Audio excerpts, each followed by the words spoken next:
Here we are for the second setup for velocity control. I have my motor set up, and you can see on here the XPC target that we have our values there waiting to change. Alright, so here's my code. Again, using the same matrices from Project 4. Here's the Simulink model. Minimize this, minimize the code.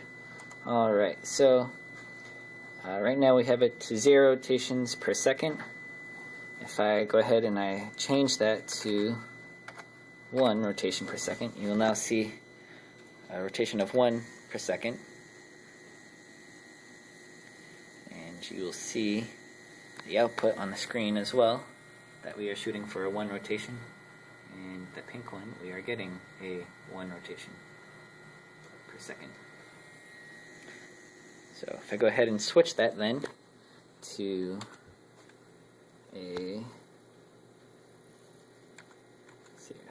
bump that up to 2 rotations, give it a little extra speed. You'll see that it's rotating quicker and that we are maintaining what we are looking for, 2.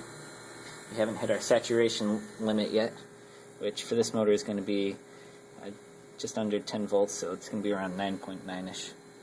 Alright, so go ahead and I'll speed that up again to 3 rotations per second. You'll see that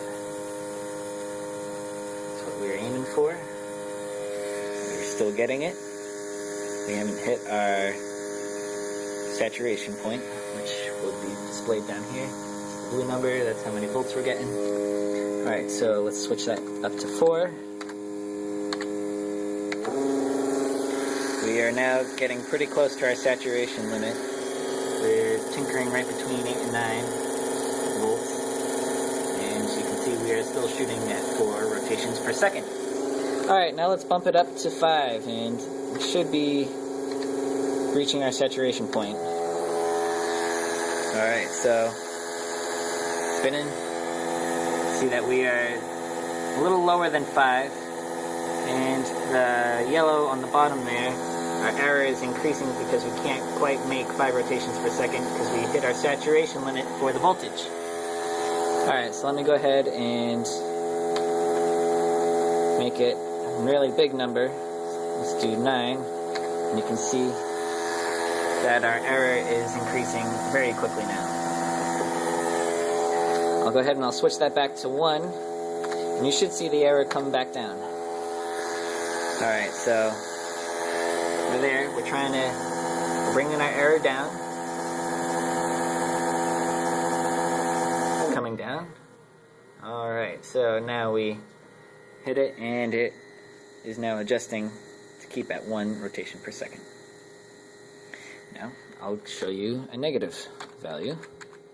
Let's do a -1. Alright, so we're now going the opposite direction, and we are reaching our -1 rotations per second. And there you have it. That is the velocity control.